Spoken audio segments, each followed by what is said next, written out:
Ladies and gentlemen, welcome to the first United States Senate Republican primary debate. Thank you all for coming. It is my distinct honor to welcome to the stage the Deputy State Director of AFP Wisconsin. Ladies and gentlemen, please welcome Annette Olson.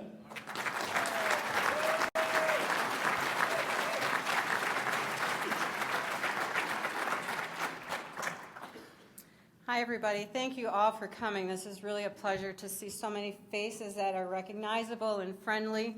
It's really a great night for us. As we begin tonight's debate, though, I really want to spend this time to honor our country, and I'd like you to all join me in reciting the Pledge of Allegiance. I pledge allegiance to the flag of the United States of America and to the republic for which it stands, one nation, under God, indivisible, with liberty and justice for all.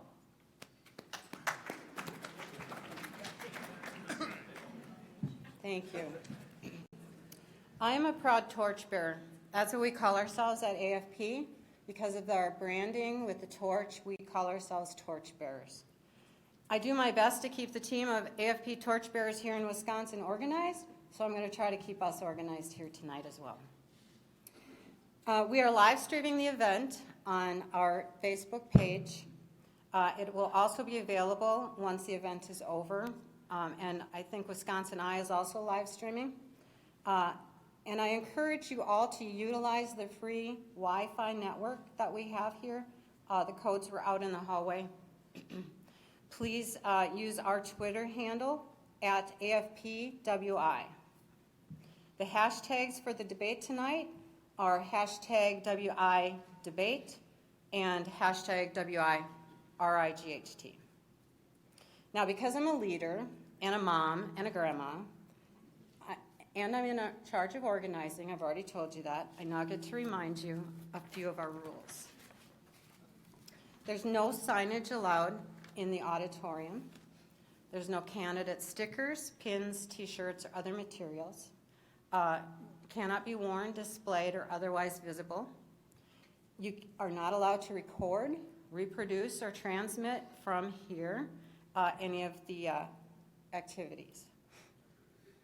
You may use your smartphone, but please make sure they are set on silent. And using flash photography from a smartphone is not authorized. Any of this egregious behavior will result in you being escorted off the premise. In order to spend as much time on the debate itself, please remain silent during the debate. You may only applaud prior to the debate, so when the candidates are introduced on stage, and then once again when the debate is over. All right, lecture over. I am very honored to introduce to you Eric Bott. Eric Bott is my boss, and he serves as the State Director for Americans for Prosperity. He has a long history of working to advance free markets in the Badger State. Before joining AFP, Eric Bott fought overregulation as Director of Environmental and Energy Policy for Wisconsin's largest business trade association, Wisconsin Manufacturers and Commerce. Prior to his time at WMC, Eric ran campaigns across Wisconsin and served as policy director to Senate Majority Leader Scott Fitzgerald and Speaker Jeff Fitzgerald. There he ran point on advancing some of Governor Walker's most significant reforms, including Act 10, voter ID, and mining reform. As state director at AFP Wisconsin, Eric leads our team of staff and activists to advance pro-growth, pro-liberty policies. Recent conservative grassroots victories that we have been working on include the passage of generational regulatory reform with the first State REINS Act in America. We are leading the nation. A full repeal of Wisconsin's prevailing wage and the elimination of the state portion of the property tax. Eric Bott also helped to kill a recent attempt to outlaw tailgating. Woo! So I give you my boss, Eric Bott.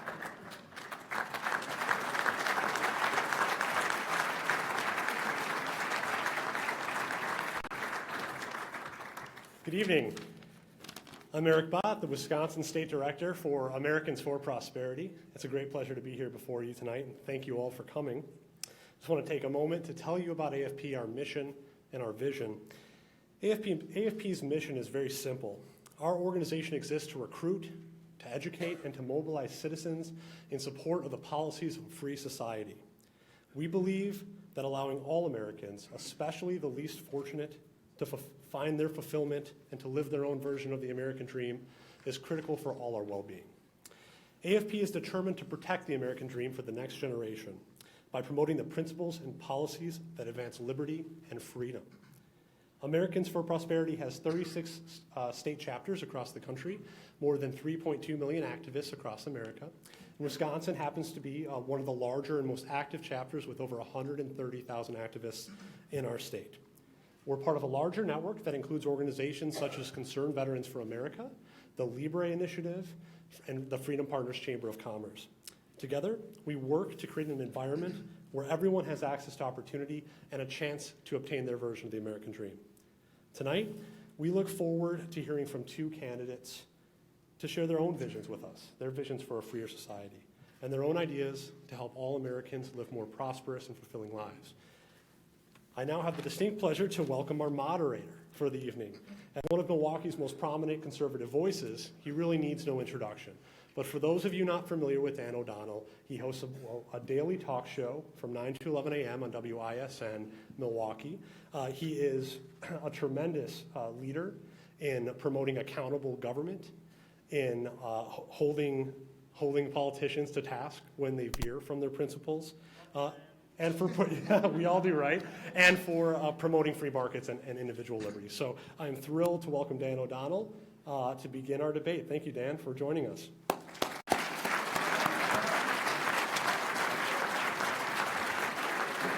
Thank you so much. Thank you for that glowing introduction, Eric, but I can say I didn't save tailgating in Wisconsin. So we're all here tonight to begin a new chapter in a campaign that started almost a year ago when the two candidates who are going to take the stage tonight announced their candidacies, when they first started planning, when they first started talking with their families, when they first started getting the inkling that maybe they would be called to serve their state as a United States Senator, to challenge Tammy Baldwin to compete for the Republican nomination tonight.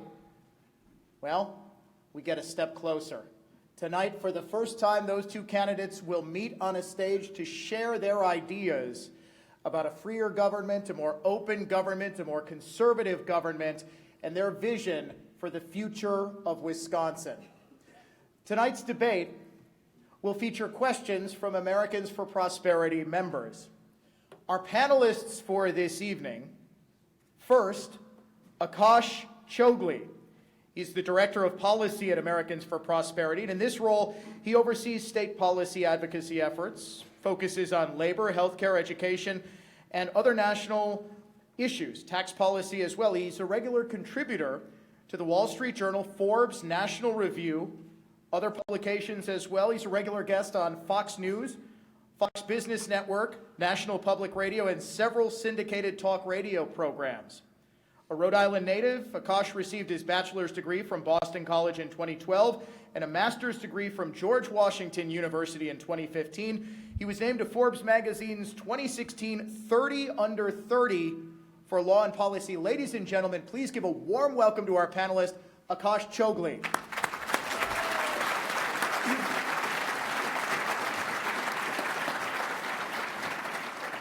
Our second panelist this evening is Dan Caldwell. He serves as the Executive Director for Concerned Veterans for America and has worked for CVA since 2013.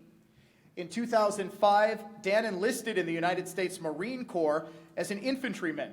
During basic training, he was selected for the Marine Corps' Presidential Support Program, in which he served as a member of the Marine Security Force at Marine Barracks, Washington, and the Presidential Retreat at Camp David. Upon completion of his tour at Camp David, he was assigned to 2nd Battalion, 1st Marines, where he served as an infantry team leader, squad leader, and vehicle commander. Dan deployed to Iraq with the 2nd Battalion, 1st Marines in support of Operation Iraqi Freedom and conducted operations in Al-Anbar and Nineveh provinces. Prior to joining CVA in 2013, he worked as Chief of Staff for Congressman David Schweikert from Arizona from 2011 to 2013. Ladies and gentlemen, please welcome Dan Caldwell.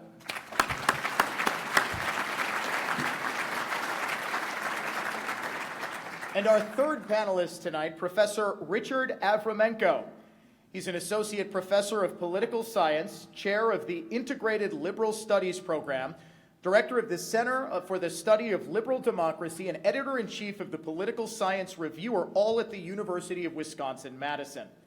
In his role at the Center for the Study of Liberal Democracy, his mission is to promote an appreciation for the principles and institutions of liberal democracy, including constitutionalism and the rule of law, the meaning and scope of freedom and free markets, and much more. Richard also works to advance intellectual diversity at the University of Wisconsin-Madison by taking ideas seriously that have not always enjoyed sufficient respect on campus. In his roles, Professor Avramenko's groups aspire to be a model of intellectual diversity in action for the University of Wisconsin-Madison. Ladies and gentlemen, please welcome Richard Avramenko.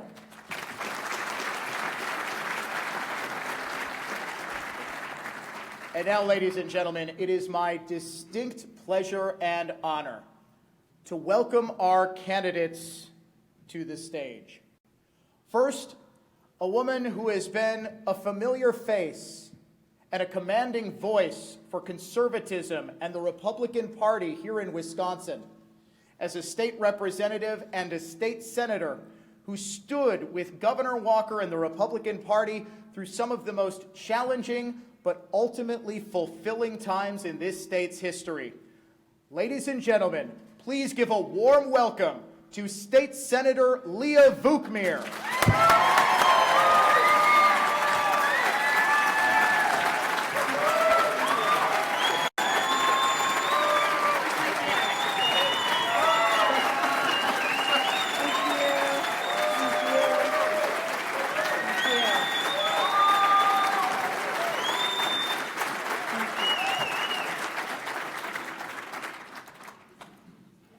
Our second candidate is a man who has served this country admirably, bravely, courageously, and honorably. A man who has given of himself for his country and for his state. A United States Marine, a small business owner, and a man who believes in conservatism and the Republican Party's values above all, values that he has had guide him through his time in the Marines and through his career in business. Ladies and gentlemen, it is my distinct honor to welcome Kevin Nicholson.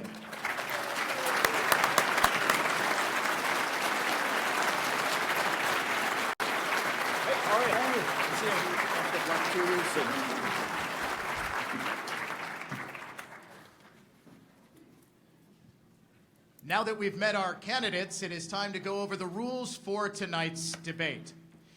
It will allow each candidate to give a 2-minute opening statement before we'll dive into questions on healthcare, jobs in the economy, infrastructure, taxes and spending, cronyism, immigration, veterans issues, and free speech. Each candidate will be permitted 2 minutes to answer the questions that are asked.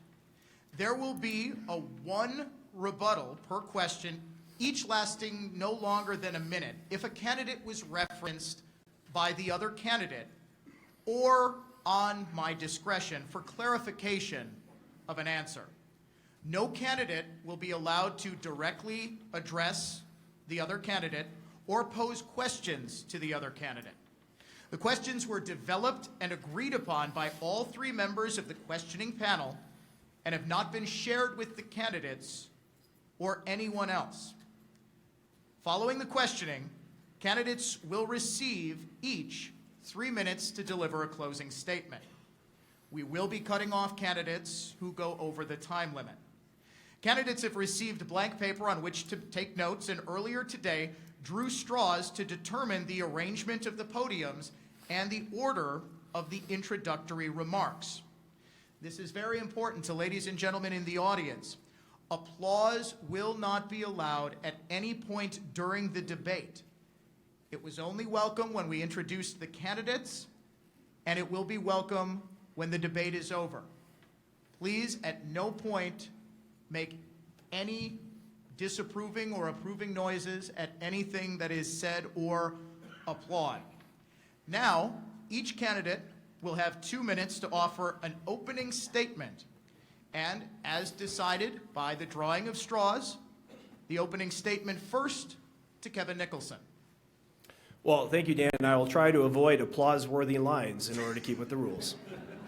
I want to thank everybody for being here today. Thanks to AFP for hosting. Thanks, Dan, for moderating. I want to take a moment to send best wishes and prayers to those up in Superior, and I hope that first responders are doing okay, as well as those that were affected. I want to take a moment to talk about this race, my story, and what brings us here today. Folks, you may not have heard this, but it turns out at one point I was a Democrat. And I was talking to a pastor in Milwaukee recently who reminded me, and he said, every time anyone gives you any guff about having once been a Democrat, remind him that's the way we were born, because he was too. We were born into families that were Democrats. And we had to figure it out through experience and through life, what conservatism is and what it means and how it has the path to the future.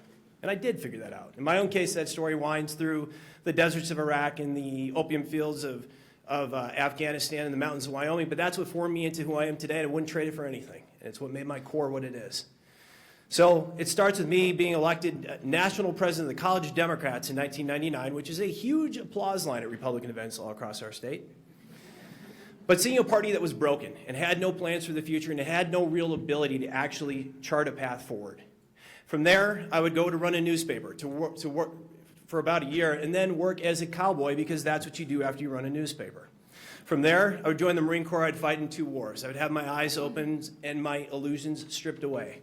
I would see the type of foreign policy that Tammy Baldwin believes in employed with deals like the Iran deal, which basically shipped cash on cargo planes to the state sponsor of terror that we were fighting in Afghanistan. My life formed me into what I am today and made me a conservative. I wouldn't trade that for anything. As we look to this election this November, we look to take on Tammy Baldwin, we need something different. We need a candidate that can appeal to people and bring new people into our party and chart a path forward for this country that will save it. Thank you, Mr. Nicholson. Senator Vukmir. Well, first of all, thank you, AFP. Thank you, Eric. Thank you, Annette, to our panelists, and thank you, Dan O'Donnell, and thank you all for being here this evening. You know, I got into politics out of circumstance, not ambition. I was a mom with a cause. I was concerned about the role of government in my family's life. I questioned the teaching practices in my daughter's classroom. And it started me on an odyssey of going to school board meetings and writing letters to the editor and participating in this amazing civic process that our founding fathers envisioned. A process that each and every one of us in this room not only has the ability to participate in, but I would argue the responsibility to participate in. I stood shoulder to shoulder with Governor Walker as we broke the stranglehold of public sector unions. It wasn't easy, but we did the right thing. We created an economic miracle here in the state of Wisconsin, and we need to take that economic miracle to Washington, where we balance the budget, we end Obamacare, and we build the wall. Washington is looking for strong leaders who are going to stand up and follow through on their promises. I've seen it, I've done it, and I'm going to do it again in Washington. Thank you. Thank you, Senator Vukmir. We will now get into questions. Since Kevin Nicholson went first with the introductions, each candidate will get the same question, but going first on the first question will be Senator Vukmir. The first question from Professor Avramenko. Thank you. What do you see as the most significant health care problems in America, and what solutions will you propose in the U.S. Senate? Obamacare, plain and simple. I could talk an hour on this, but I only have 2 minutes. Let's just say, as a nurse, I really understand the issues that are affecting our nation in terms of healthcare reform, and Obamacare is an utter failure. First, we need to return this back to the states, Because in Wisconsin, we were able to take care of our health care problems long before Obamacare. Obamacare made us stop our great programs. We had one of the lowest uninsured rates. We took care of people with pre-existing conditions before it was cool to take care of people with pre-existing conditions. And we had a robust insurance market. So what do? It's very simple. An army of consumers is needed with information and tools with which to make decisions about their health care. The army, that's you, that's me, that's all of us. With information, that means transparency. That means the ability to walk into your doctor and know exactly how much each procedure costs. And then the tools. We have to have the ability to use our own healthcare dollars in an account that is ours, that's portable, that isn't tied to our insurance, to our employer. And then we have to get rid of the mandates that are requiring that every insurance plan looks the same. We need to break that up so we create a real market. You put all of that together, and that's how we change Obamacare. We get the federal government out of it, bring it back to the states. Thank you very much. Mr. Nicholson, same question to you. We'll tell you what the answer is not. It's not the VA. That's Tammy Baldwin's answer for the future of healthcare. Tammy Baldwin is one of the first senators to sign on to Bernie Care and say we need more government intervention in healthcare than we have currently with Obamacare. Let's talk about that VA. I've seen that VA held up, and don't get me wrong, folks, I've been a patient. My Marines have been our currently patients, so I care a lot about that, but that is a single-payer government-run healthcare system. So when Tammy Baldwin turned a blind eye to the VA and those that were dying in Toma and saw their lives threatened, she was also showing you exactly how she would act if she had you in a similar system, a system which completely gets rid of any notion of choice, of price transparency, or consumer control. And those are the things that we need in healthcare. Take every problem that we have in American healthcare. No one knows what anything costs. Just the other week, my son got hit in the head with a hockey stick. He's here today. Connor, well done. Took him in the hospital, and he's sitting there, and he's got a small scratch. Doctor walks in and asks me what my deductible is going to be. Well, I mean, let's just say it's enough for a couple stitches. A couple $1,000s later, folks, after a little bit of glue is applied to his eye, you see the American healthcare system in action. We need to be able to see what things cost. You need to be able to spend your healthcare dollars intelligently and wisely, and at the end of the day, you need to have choices amongst different providers. And if you do those things, you will drive down the aggregate cost of healthcare, none of which can Tammy Baldwin in any way, shape, or form provide as a solution. Second question, Akash Chogli. Right to Try legislation provides terminal patients and their families with greater access to alternative treatments. Opponents argue that it provides false hope. Where do you stand on Right to Try? So if you've been diagnosed with a terminal illness, it's your body. Let's talk about our Constitution for a moment because it applies directly to this question. Your life is yours. Our Constitution makes that painfully clear right at the outset. Whether born or unborn, your life matters. And since your life is imbued with God-given rights, you have the ability, folks, to go out and procure the health care that you need. Now, we have rules and regulations in place for the vetting of pharmaceuticals and healthcare technology, as we should. But those that have been diagnosed, those of us amongst us that have been diagnosed with any type of terminal illness, deserve the opportunity to go out and take a try, to actually save their life and spend more time on earth with their family, their friends, and their loved ones. Because heaven everlasting might be our reward, but we only get so much time here on earth. And let's be honest, folks, that system that's been put in place to protect the patents of pharmaceuticals and healthcare technology companies, it's convoluted. It's been built by lobbyists, insiders, folks that put up obstacles to new market entry. So yes, Right to Try helps to break down those barriers and give those that have terminal illnesses an opportunity. And let's flip this whole thing on its head and talk about, well, what's the alternative system out there? Yeah, I mentioned the VA a moment ago as a kind of a government answer to healthcare. Anybody heard about that kid over in the UK where his parents actually are not being allowed to take him abroad to seek treatment to save his life? That's the mentality of the left. Those are the people that will take your life from you and deny you the opportunity to save your children's life. That's a slippery slope, folks. They don't get to control our health care. They don't get to control your future. We need to fight and make sure that you retain those choices, and Right to Try is just one sensible step to help break down barriers and give people on this earth an opportunity to save their lives. Thank you. Senator Vukmir. Well, thank you. Not only do I support the legislation, but I passed it through my Senate Health Committee in Wisconsin, and I voted for it and I supported it. And I was disappointed that it didn't pass at the federal level. Senator Ron Johnson, our great senator, has been a champion of this issue at the federal level, and I spoke with him quite a bit during the time that we were trying to get our legislation through. Look, as a nurse, I have actually sat at the bedside of people at the end of life, and I understand what families go through. I've sat there, I've held their hands. We have to give hope to individuals at that stage of their life. There is so much promise in medicine in our country, and there are opportunities that exist beyond what we understand in terms of FDA. But here's an opportunity at the end of life to give people opportunities, or if they have an unusual illness, this is a chance for us to give hope, and it's also a chance for us to learn what works and what doesn't work. And that's why one of the things I tried so hard when we put this bill through was to add a requirement that we had some accountability to this legislation, so we have follow-up, so we see what works, so we can learn from the lessons and hopefully pass those lessons on for other people so that they may receive hope for the cures that they need for their illnesses. So yes, I support it wholeheartedly.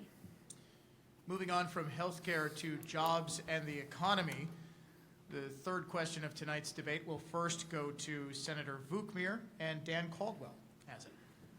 Do you support the recent tariffs on imported washing machine, electronics, and steel? And if so, how do you respond to the argument that these tariffs will increase prices for regular Americans and hurt Wisconsin's manufacturing and agricultural industries? Clearly, one of the reasons why Donald Trump was elected is because he's a great negotiator. The art of the deal, let's face it. And one of the things I think we know about President Donald Trump is he is going to try to negotiate better deals for our country. Let's face it, China is a bad actor, and they're eating our lunch. We have a $375 billion trade deficit with China. They're stealing our technology. They're forcing our companies to give up their trade secrets. So this is why Donald Trump is saying, you know what, I'm a free trader, and I am a free trader as well, but I believe in fair trade. So I'm willing to watch as President Donald Trump, the great negotiator, tries to negotiate fair deals for Wisconsin, for our country. I'm going to give him that benefit. We will watch very closely how it affects us, because clearly it may affect industry in our state, and I will watch that very closely. Mr. Nicholson. Well, I will say I'm enjoying watching an outsider rough up China. I think probably many of you are too. After hearing so many years of so many politicians say, oh, it can't be done. We locked into these bad deals decades ago, and there's nothing we can do about it anymore, such as it is. Folks, we have a very thin aristocratic class in this country. You know exactly who I'm talking about, who cut a lot of deals that enriched them. There's a reason that those counties around Washington, D.C. are so wealthy, right? The reality is they cut a lot of deals that allowed other trade partners to slap tariffs on American goods, to subsidize the production of American goods, and at the end of the day, did not offer the same advantages to American producers or consumers. I believe in trade. I believe it is important to lift people up in our country and all across the world. But at the end of the day, those deals were not good, and they certainly were not good for the state of Wisconsin. And if you want proof, look at Milwaukee's manufacturing industries. So at the end of the day, as the president moves forward, I believe firmly that his goal is a world without tariffs, and it should be. But to do that and to actually execute it properly, that means that you have to go after those trade deals that were signed. And guess what, folks? We've seen some traction on the part of the Chinese in particular. We've seen the president carve out all sorts of different trade partners that are better actors from those tariffs, and it's obviously aimed at one group. A country that has stolen intellectual property. A country that has slapped tariffs on American products. A country which surreptitiously subsidizes the production.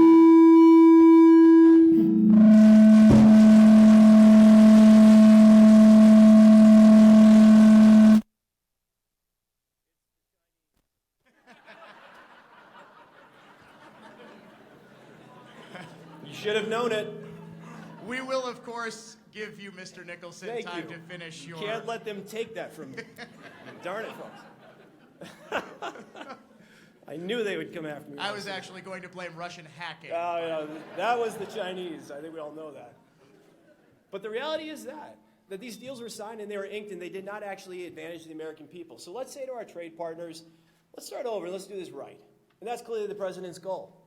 The goal is to break the tariffs and get rid of those tariffs and to actually enter into intelligent and strategic trade that actually benefits both the American people and our trade partners. That's the goal. Thank you, Mr. Nicholson. Moving on to the next question from Professor Avramenko. Do you support the recent tax reform approved by Congress? Do you see the need for future tax reform and relief? Is that me first? That is you first, yes. Okay. Yes, I do, but it's a good step in the right direction. It is not complete. And look, a couple of key things that you saw after that tax reform was passed, which the Democrats all said would never occur. One of which was billions of dollars flowing back into our country and being invested in American companies that actually do and will create American jobs. That's the goal. That's what conservatives have been saying for a long time. If we get tax reform in place that actually incentivizes companies to bring home their earnings, they will, and they did. The other thing that you saw pay raises going to the American people and the people of the state of Wisconsin. That was real. That is real. And we're going to see more of that going forward. People keeping their money, people keeping their resources in their homes and in their households, that makes sense. Pulling resources away from the people of our state and away from the people of the United States of America, it just simply does not work. What we need going forward, the principles that we must always apply, low, broad, and consistently applied tax rates, with as few tools given to politicians as possible, folks, because the insiders, the politicians, they will use those tools to punish the industries that they want to punish, to reward the industries that they want to reward. The less tools they have to actually do that, the better for all of us, the better for you and your families. So keep those rates low, consistent and broad. Allow companies to plan for the future, to invest intelligently. Allow them to keep their capital here in the United States of America and invest it. Those should always be the policies that we put into place. And the only folks that are actually going to do that are outsiders, because the insiders are all making money and getting money from the industries that benefit from the status quo. Senator Vukmir. Well, thank you. It was a great start, and I'm really glad that it was passed. Very important step. And as I've traveled across the state of Wisconsin, people are thrilled that they have an extra $2,000 in their pockets. They're not looking at it as breadcrumbs, as Nancy Pelosi called it. It's real significant savings that they are able to not only invest in things that they need for their children, for school, for their families, but it is an investment into our economy. It's going to spur further economic growth. I am thrilled that that was passed. So much more has to be done. One of the things that I'm so grateful for, though, is that we have a record of doing this here in Wisconsin, and we have the ability to continue doing it at the federal level. When I think about what we have done here in Wisconsin and the fact that we have provided $8 billion in tax relief to the good people in the state of Wisconsin, and that is an important step. You need leadership. You have to have people who know how to do it. And that's why I am the person to go to Washington. I've seen it, I've done it, and I'm going to do it again. Thank you, Senator. The next question to Akash Chogley. 28 states, including Wisconsin in 2015, have passed a right-to-work law, making all labor union dues and fees optional for workers. Opponents argue that these provisions are designed to destroy unions and reduce wages and benefits. But still, millions of Americans today are forced to accept representation from a union they may not want or need. In fact, one study showed that 94% of workers represented by a union today never actually voted for that union to represent them. The vast majority simply inherited a union that was voted in years or even decades before they took the job. Do you support right-to-work laws? And if so, how would you attempt to reform federal labor law to increase worker freedom and to make labor unions more accountable to workers? Senator Vukmir, you first. Sure. Well, first of all, not only do I support right-to-work laws, but I voted for it here in Wisconsin, and I feel very strongly about it. This is a decision that states should be making. As somebody who believes in federalism, states should be making these decisions. Look, no one should be forced at all to put their hard-earned dollars into a union that is going to take that money and perhaps use it to support a candidate or an idea or philosophy that they don't agree in. I've spoken to so many people across the state who are so relieved that we were able to remove that from them. It's a freedom issue. You should have the right to work. That's what it is called, the right to work wherever and with whomever you want to work. It's so incredibly important. I'm glad that we did it here in Wisconsin. It's something that should be done on a state-by-state basis, and clearly we have shown that there are 28 states now that have done it. The momentum is there, but I've got to tell you, it wouldn't have happened if states weren't bold like we were here in Wisconsin. And you have to have strong leaders who are going to say, enough is enough, and stand up. And that creates that trickle effect for other states to want to do it. We've led, and more states will follow. Thank you, Mr. Nicholson. Sure. So this is all about choice, and it's all about accountability. It's about allowing people to make a choice with their future, with their funds and their money. And guess what? That actually keeps unions more accountable. So when and where unions do exist, and where workers have decided that it's for some reason advantageous for them to form a union, they can do so. But it is critically important that that union understand that at any moment, any member can choose to decertify, leave, and not pay the dues. And so unions then are held accountable, both, in politics, but also, too, if they serve a purpose of any kind in advocating for workers, let those workers have leverage over them to actually make a choice. Only a politician would come up with a system that says you must join a union and then basically hand cash over to that union, which, by the way, of course, there's a quid pro quo, and that tends to run to the Democrat Party, where those unions will then funnel cash to those politicians in order to keep that stream coming. Doesn't make any sense. And it never has. It's not been good for workers, and frankly, it's not even been good for those in the union trade. The idea is this: get beyond all that, allow people choice, and in any way, shape, or form that you can, take down any kind of barriers that force people into unions. And we've seen it in our own state with public sector unions. When people are given the option, they choose not to join. That tells me quite convincingly, as it should tell you too, that that union was not providing any kind of market value to those folks. That's proof positive. Because if it was, you don't need a mandatory membership due, right? We join things because they make sense for us to do so. If you're an NRA member, you've made a choice to join the NRA because you believe it advocates for something that's important to you. That's why I joined. But at the end of the day, no one had to make me do so. That is what union members deserve absolutely, and across this entire country. Thank you so much. Moving on now to infrastructure, and the next question from Dan Caldwell. President Trump recently unveiled an infrastructure package that would increase spending by $200 billion, but is paid for by cuts elsewhere in the federal budget. However, there are groups in Washington that want to spend more on infrastructure by raising the gas tax. The U.S. Chamber of Commerce, for example, wants to raise the gas tax by 25 cents. On average, this would increase taxes on American families by $300. Do you support raising the gas tax? Why or why not? I do not. I do not support raising it, and I've already signed the pledge to not raise taxes, and here's why. We do not have a revenue collection problem as a U.S. federal government.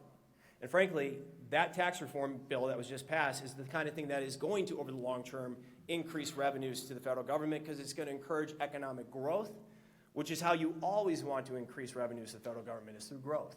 Low tax rates encourage growth, which actually grow coffers for the federal government. So let's leave that aside for a moment. Now, a gas tax, I'm all about investing wisely into our infrastructure. Let's talk about our roads, our bridges. Hey, we here in the state of Wisconsin, we know about rough roads. We've seen it. You have to maintain them. Like any business, the federal government should put all their infrastructure on a maintenance cycle. You depreciate assets. Any of you working in business know this already. You have to be smart about what you pay for, how you maintain it, and then plan for it to end at some point so you can build a new one. Our federal government doesn't do that very well. But folks, we're not going to go broke off of spending intelligently on infrastructure. We're going to go broke because of our long-term promises and obligations. You know what I'm talking about: Medicare, Medicaid, Social Security, these promises that have been made to people that politicians cannot reconcile. That is what drives our spending issues. And those that just say, oh, well, let's increase the gas tax, well, the problem is this. They're going to take that money and they're going to spend it on the next who knows what project. We all know it's not really going to go into maintenance and infrastructure, actual maintenance and rebuild. That's the issue. So let's get spending discipline into the federal government. Let's be honest about our long-term obligations. And yes, let's invest intelligently in our infrastructure as the president has said he wants to do. But let's make sure that we're not doing it by taxing the American people any more than they already are. Senator Vukmir. Well, I would oppose it at the federal level, and I've opposed it at the state level. For me, it's plain and simple. Obviously, our roads, our bridges are incredibly important. They're the economic arteries that help our economy in our states and across our nation. But the gas tax is the wrong way to go. And I know that the infrastructure package that was part of the budget bill plan fell short in many ways. One of the things that they should have done, and what I would have done had I been there, was to look at the permitting and review process. That red tape that just brings everything down.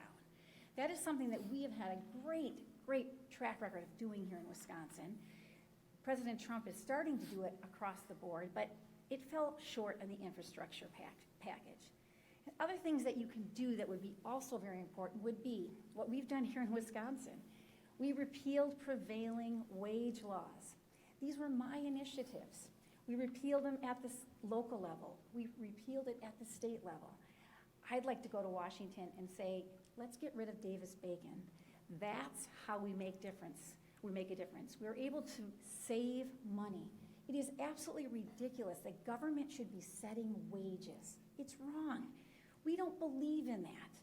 We are conservatives. Government should not be setting those wages. The market should dictate. And once you do that, you're able to reap millions, as we did in the state of Wisconsin. We can do that at the federal level if we just have the nerve to say we're going to do it. So these are the issues that we have to be doing. We also have to look within, internally, at the bloat in government. I've done it. I've looked at so many agencies. We've made a great inroad in Wisconsin. We can do the same in Washington. I've seen it.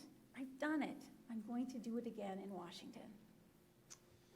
Moving on now to taxes and spending. This next question will be first for Senator Vukmir. It comes from Professor Richard Avramenko. Recently, an omnibus appropriations bill of more than $1 trillion was passed by Congress, funding large increases in federal spending in almost every area. Where do you stand on that legislation, and how do we manage our spending and debt going forward? Well, I would have voted against it. It spent too much. It didn't defund Planned Parenthood, and it didn't build a wall. We have to admit that we have a spending problem. This is a big problem. We have to manage our budgets in our homes. We've done a great job of managing budgets at our state level, but the federal government just can't seem to do it. And we have to have people who are bold and who are going to stand up and say enough is enough.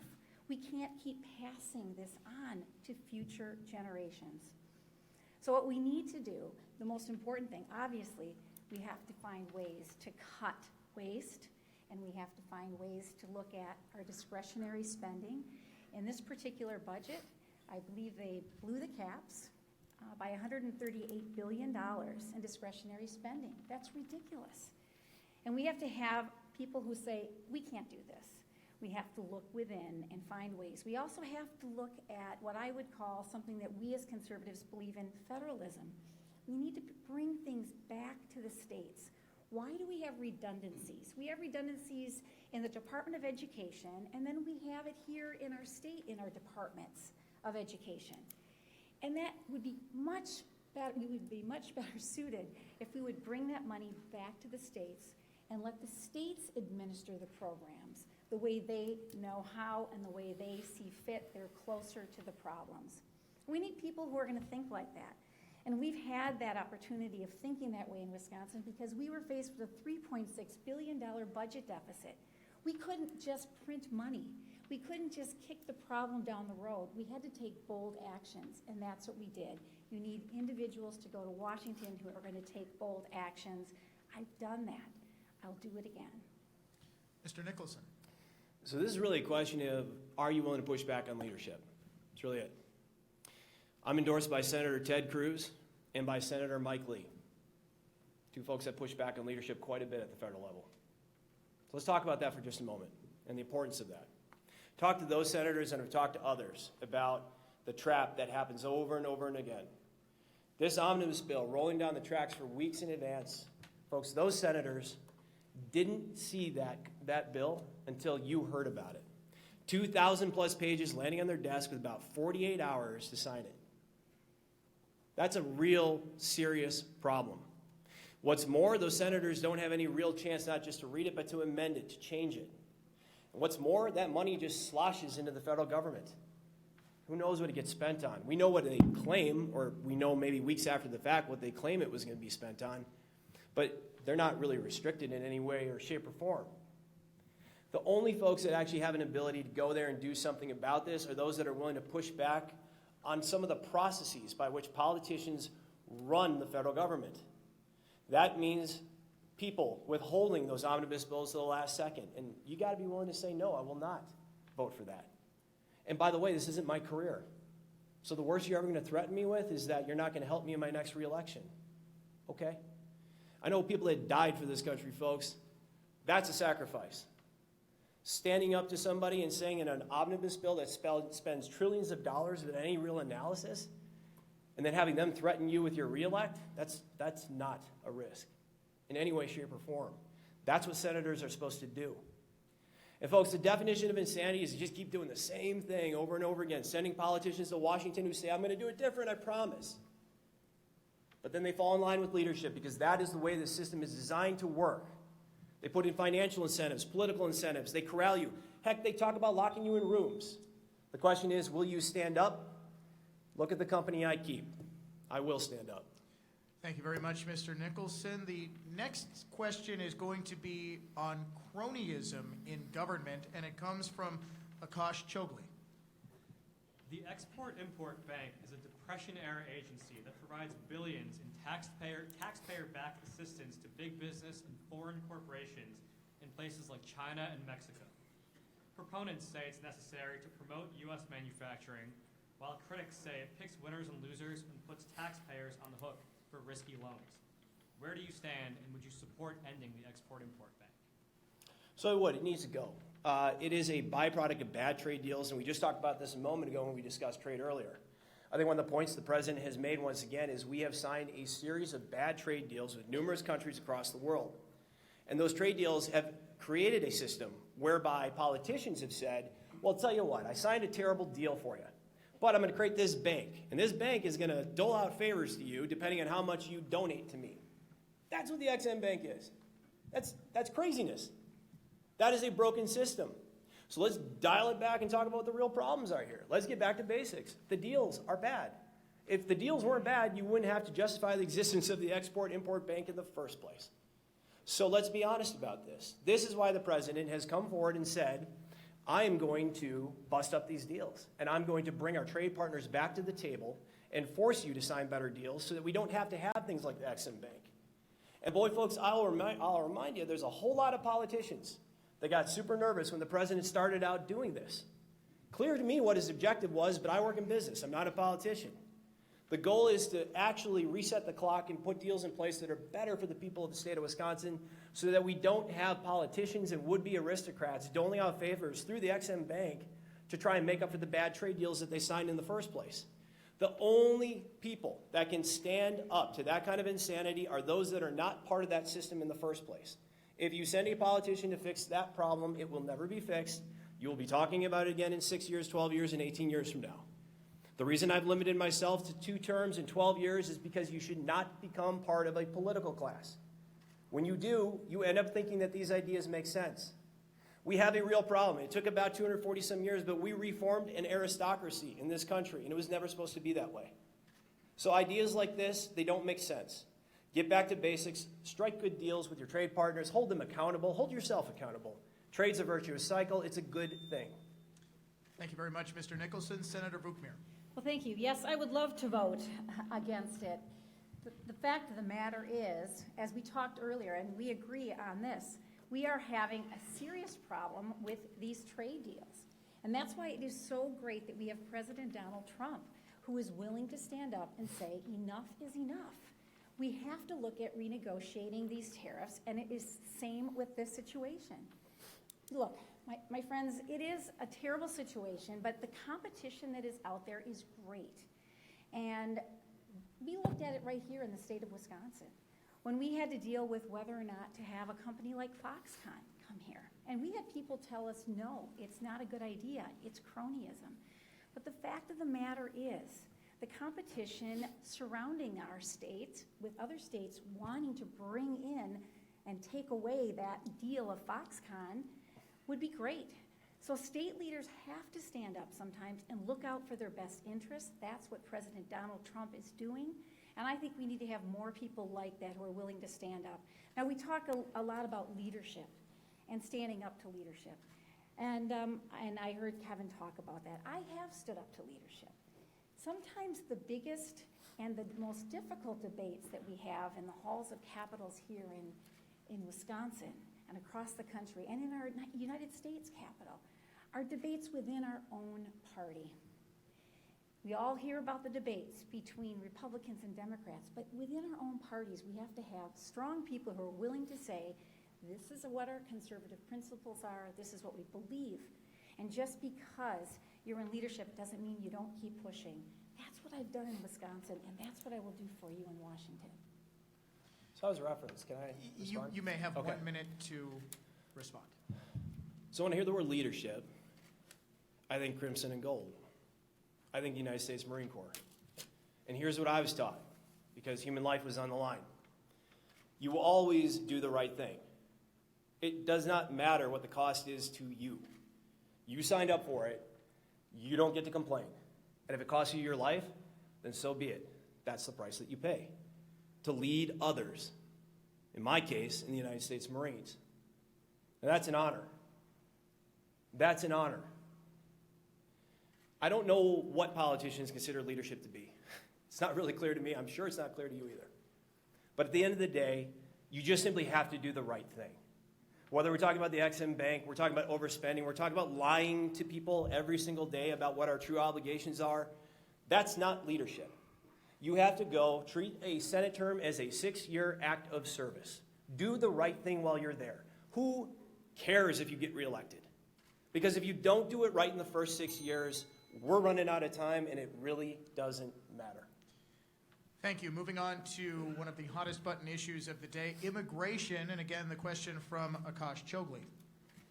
Do you support a permanent DACA fix for so-called dreamers, undocumented immigrants brought to America as children? And where do you stand more generally on immigration reform? Senator Vukmir. We must first build the wall. There can be no discussion about immigration reform until we first talk about the wall. I feel very strong about this. I'm the daughter of Greek immigrants. And my father came to this country with a penny in his pocket and a dream in his heart. And I watched my family come to this country and go through a legal process to become American citizens. They were incredibly proud to become Americans. I helped them study for their naturalization and citizenship tests. I helped them learn English. We are a nation of laws. We must first build that wall before we can have any discussion about comprehensive immigration reform. It is so important that we build that wall, not only because of the flow of illegal immigrants coming into our country, but I'm a nurse. I also think about public health concerns. I remember hearing stories from my grandfather about his relatives being held up at Ellis Island. They could not come into this country because of health problems, yet we're letting people come across who have health problems coming into our states, coming into our country, and also adding to the cost of health care.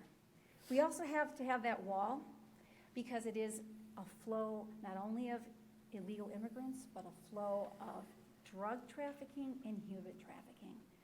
So if we're going to talk about DACA, we must first build that wall, seal our borders, and then we can talk about how we bring those individuals into our system. Thank you, Mr. Nicholson. Well, let's talk about how we got here. I think the American people have been just incredibly clear with their politicians that they like immigrants. They like legal immigration. And they really strongly dislike illegal immigration. And they've been saying this for decades and decades and decades, and what they get from their politicians is nonsense, like the Gang of Eight. First off, whoever calls themselves the Gang of anything, that doesn't make sense. I joined one gang in my life. It's the United States Marine Corps. It's a good gang. I fully encourage you to join. But that's the nonsense that people are just fed up with. It's just garbage. Career politicians go to Washington, say we're going to fix this, and right away they have a nonsense solution, and everyone knows it. The only thing that you can do here, stop illegal immigration. Build a wall, fence. I used to build obstacles in the Marine Corps. They work, as long as you observe them and have overwatch. They work. Then, once you've stopped illegal immigration, put in place a sustainable and honestly sustainable, economically justifiable immigration plan that brings people to this country that want to become citizens, that want to buy into both its rights, but also its responsibilities. People that want to become citizens. That is what we want here. Now, any kind of DACA fix will be part of the post-introduction of the barrier to illegal immigration and part of that sustainable path going forward. But first, you have to stop illegal immigration. And folks, I just want to say this quick because it is darn true. And we as conservatives need to carry this message forward any time this issue is brought up. Any advocate of illegal immigration, and I'm talking about Tammy Baldwin today, or unfettered immigration, is somebody who believes in abusing human rights. And you all know what I mean. It's somebody who wants to bring someone here and make them less than a citizen, someone they can take advantage of politically or economically. They want cheap votes and they want cheap labor. We as citizens need to push back on that, send non-politicians to Washington that come from our citizenry and understand why we're so fed up with this. The people that come to this country should be citizens and they should want to be, but they should do so legally. Thank you, sir. Moving on to an issue that has hit close to home here in Wisconsin, VA choice and conditions at Veterans Affairs facilities. Dan Caldwell. As I know you are both aware, the Department of Veterans Affairs has been rocked by scandal over the last 4 years. Here in Wisconsin, the Toma VA Medical Center has not been immune to this dynamic. There have been reports of unsanitary conditions, whistleblower retaliation, and worst of all, the overprescription of opioids that in several cases led to the deaths of veterans. In Wisconsin and across the country, there are literally hundreds of thousands of veterans waiting long periods of time, often 30, 60, 120 days for critical care. Do you support giving every veteran who qualifies for the VA and uses the VA healthcare system the ability to choose to use their benefits at a VA hospital or at a private sector provider? Me? That goes to All right. Kevin Nicholson. That's yes. me. Well, I've been a VA patient in the past, so this hits close to home. And I mentioned the VA earlier, too, that I've had Marines that have and continue to seek service at the VA. And I want to say this. The VA is no model to hold up in any way, shape, or form. There's good folks working at the VA, to be sure, and I want to make that clear. There are good people in the system. The system's broken. The system is what Tammy Baldwin envisions as the future for healthcare for all of you and for your families. That is the critical reason for removing her from office. I do absolutely unequivocally support allowing veterans to be able to have choice and whether and where they obtain their health care. And let's be real clear on that. I can envision a future for the VA which makes sense where veterans can take their health care out in town for their routine care. If they have suffered from a brain injury, a burn injury, PTSD, or a joint injury, we should have regional specialty centers. Sometimes we can overlap those with active duty military care. We can save billions of dollars this way. We can allow veterans to get care closer to home. And trust me, I talk to veterans all across the state about this. They have to drive hours to get to a VA. And ultimately, we can let them get a higher quality of service at lower cost. That's what you all want in your lives. Why would you not want this for veterans? But let's square the circle on this. And every time Tammy Baldwin wants to talk about health care, let's remind everybody in our state about how she treats people that are caught up in government-run health care. And that is the Toma scandal. What she did was reprehensible. She unequivocally turned a blind eye to what happened in that hospital. Someone died. Other people were abused. She had an obligation to step up, and she did not do it. For that, yes, we'll hold her accountable, and that's how I'm going to beat her this November, and I will. But let's get beyond that, too, and remind everybody this is the idea of the left. Put you in a box, tell you what to do, tell you how long you have to wait. And if they don't feel like picking up the phone at 4 p.m., then they don't. You wait till Monday. That's not okay when it's your kid. It's not okay for our veterans. Allow them to go out in town, get service there, and let's create a system that actually makes sense for this century. because the system we have now was not designed for this century. Thank you, Mr. Nicholson. Senator Vukmir. I'm a military mom, so you know that I have concerns about what happens at a VA. And I thank all in this room who have served. I thank Kevin for his service. It is so important that those who fight for our liberties and our freedoms that we enjoy every day here receive the best possible care. And they haven't been. Let's take a look at the VHA. This is one of the largest bureaucracies in the federal government. They have 1,000 medical clinics all across the country, 168 medical facilities. There are 9 million enrollees, and they have a $65 billion budget. You better believe there's bloat in there that we can get rid of. We're not going to take care of that by putting it on the backs of our veterans. That would be unconscionable. For what they have done for us, we owe them. But there are ways to regroup and look within, just like we have done here in Wisconsin, department by department. We've looked for waste and we've gotten rid of it. But in the case of the VAs, we need to give our veterans choice. I have been holding listening sessions with veterans all across the state, and we have over 100 veterans who have joined our coalition. And what do I hear from them? I hear they want more choices, they want more options. There's an arbitrary 40-mile radius which determines whether or not they have a choice. There's a 30-day waiting period that determines whether or not they have a choice. That's wrong. When we look at the original intent of VAs, the first veterans hospitals after the Civil War, they focused in on the issues that affect the veterans, combat issues. So today we're talking about PTSD, limb loss, prosthetics. I think we should be able to focus in on those particular issues that the veterans have. That's where the VA can do a really good job and allow the veterans to have a choice to go elsewhere when it's for their regular care. Thank you, Senator. Our final question of the evening is on the issue of free speech, and it comes from Professor Avramenko. From the IRS targeting of conservative grassroots groups to the infamous John Doe attacks on Wisconsinites and the growing censorship on our campuses and in social media, our freedom of speech and expression remains under threat. How will you fight to defend our First Amendment rights? Specifically, where do you stand on so-called disclosure legislation? Proponents often argue this legislation increases public information and awareness about those in the public policy sphere, while critics argue that it will lead to harassment and a chilling of speech. Please explain. Free speech, the First Amendment. It's the First Amendment because our founders thought it was so important. The framers put that as the #1 amendment because they feared reprisal from a tyrannical government. We all know that. This is the most important of the amendments that are out there. How do I feel about it? I feel we have to protect it every step of the way on college campuses, donor privacy, because individuals should be able to provide funds, donate to organizations and causes that they believe in without fear of intimidation, without fear of expressing their ideas. But yet you're seeing it everywhere. I know what it's like firsthand. The John Doe investigations here in our state, I was a victim of that. An arm of the government was weaponized and used against a citizen. My personal emails were seized. Emails that had information about my daughter's health.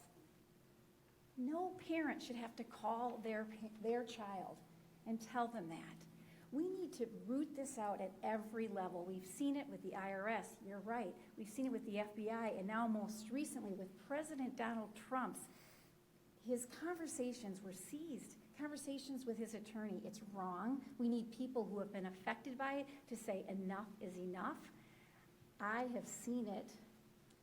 I have done it. And I will go to Washington and stand strong against it there as well. Mr. Nicholson. I mean, first, cede no ground. Cede no ground in the public space. Again, your duty as a citizen is to get out there and advocate for the future of your republic. You might do it in any number of different ways. You might be a good father, a good mother. You might choose to serve your country in combat. You may choose to grow a business. You may choose to just work a job, but get out there and be in the public sphere and advocate for a republic that'll stand for not just another 1,000 years, but another 10,000 years. And don't allow the left to take the public space away. I think of the Wisconsin Institute for Law and Liberty, the great work they've done in the McAdams case with Marquette, where we had a conservative professor stand up and say, I believe there should be free speech. There should be free speech on campus. And Marquette tried to suspend and fire him. That's insane. That is insane. And I applaud them for, again, the Wisconsin Institute of Law and Liberty, as well as Professor McAdams, for shoving back on that and saying, no way. No way. I get worried when I see corporate lobbyists jumping on the side of Marquette and aiding Marquette in suppressing speech. That's concerning to me. And we're seeing that right now. But let's be honest. We have to step up as leaders and be ready to shove back on any inkling of an idea that people are going to take away from us our ability to exercise our free speech. Those disclosure laws that you mentioned, they have been used to try and identify those to support causes that the left is opposed to. So no, I don't believe those disclosure policies should be allowed to go into place to allow people to be intimidated and attacked for exercising their freedom of speech. But again, it's bigger than that. Blow this whole thing out and be honest. If you, in any way, shape, or form, seed the campuses, seed the cities. Let's talk about those cities, because I will go to every corner of this state to include places where people don't always vote for Republicans, like Milwaukee, like our campuses. And we will take this message to them and say conservatism works for you and your family, and it secures a better future for our republic. That's how we win this election. Thank you, Mr. Nicholson, and thank you both. That concludes the question and answer portion of this debate. You will now each have 3 minutes for a closing statement. And since Mr. Nicholson went first for opening statements, Senator Vukmir, your closing statement. Well, thank you, AFP, once again for hosting this debate. You know, shortly after Donald Trump got elected as the 45th President of the United States, I began this journey that brought me here today to stand before you. I've traveled 60,000 miles, and I've gone to all 72 counties of this great state. And the excitement that we experienced on that election night continues today with the prospect of electing a strong conservative to stand with Donald Trump. I have a track record that you can trust. As a nurse, I understand the complex issues facing our nation. I want to go to Washington and repeal and replace Obamacare once and for all. As an NRA member and proud gun owner, I have defended your Second Amendment rights here. I will do the same in Washington. As a mom with a cause who is concerned about education, I have fought against Common Core. I have fought to expand your choices and options. I will go to Washington and tell the federal government to get out of our schools. As a military mom, you know I want a strong military to fight against the evil forces of terrorism. I have stood with our Guard and veterans here in Wisconsin. You know I will stand with the President in Washington. As the daughter of Greek immigrants, you heard my story. We are a nation of laws. I am opposed to sanctuary cities. I stand with Donald Trump when he says once and for all, let's build that wall. And as a woman of faith, I am 100% pro-life, and I will always be pro-life. There's an image of a 24-week-old baby that is seared in my mind, and I held that baby in my hands as a young nurse. I've never forgotten that baby. We must always defend life. I'm proud of what we've accomplished here in Wisconsin. We have pulled off an economic miracle, the Wisconsin way. We need to take that Wisconsin way to Washington. It is so important that we get that done. That Wisconsin way can make a difference in Washington. In Washington, the stakes are high. The problems are enormous. It's not enough to just elect any Republican to the United States Senate. We can't take chances on the unknown. We have to elect a strong, proven, consistent conservative.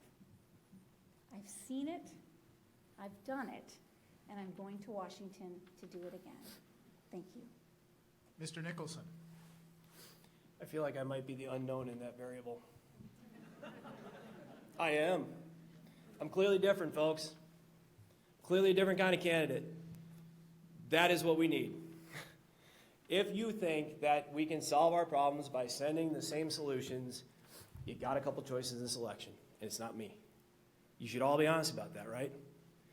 If you realize that our problems are so enormous and so huge, you got to be willing to break the glass and really, honestly, do it differently. And I know you all know that because you're conservatives and you see what's happening. I'm your candidate. We have to do things differently. You all knew this when you voted for Donald Trump. You all understood this when you said that we had to do something differently going forward, or we don't know if our republic is going to be standing in the near future. Folks, I'll tell you a quick story I heard recently about a Madison-based strategist, a consultant, part of the Madison swamp, as it were.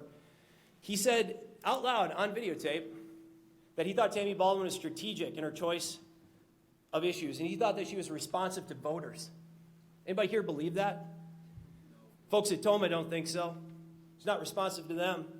I don't think the Iran deal is particularly strategic in that they were sending cash on cargo planes to a state sponsor of terror, but yet she supported that. That is the bubble. That is the establishment. That is why we lost that Supreme Court race recently. If we continue to replay these same mistakes, sending outsiders to do a job that citizens need to go, sending insiders to do a job that outsiders need to go and take care of, we're going to be sitting here talking about the exact same problems in 6 years. 12 years are going to be worse. 18 years, I don't know what's going to be left, and neither do you. The time is now. We have to move. We have to move with an imperative and understand the true severity of our problems. That's the message from my campaign. That's why we're winning this primary today by about 20 points. That's why we've raised over double the resources of our primary opponent. That's why Tammy Baldwin's on the run. And that's why we're going to beat her in November. Thank you. Senator Vukmir, you were referenced in that. Would you like 1 minute for a response? Absolutely. Thank you very much. I didn't realize I could do that with during the closing remarks, but I would gladly take it, especially since the time clock doesn't seem to be working, and I think that my opponent had more than the 3 minutes for his close, and he took advantage of that.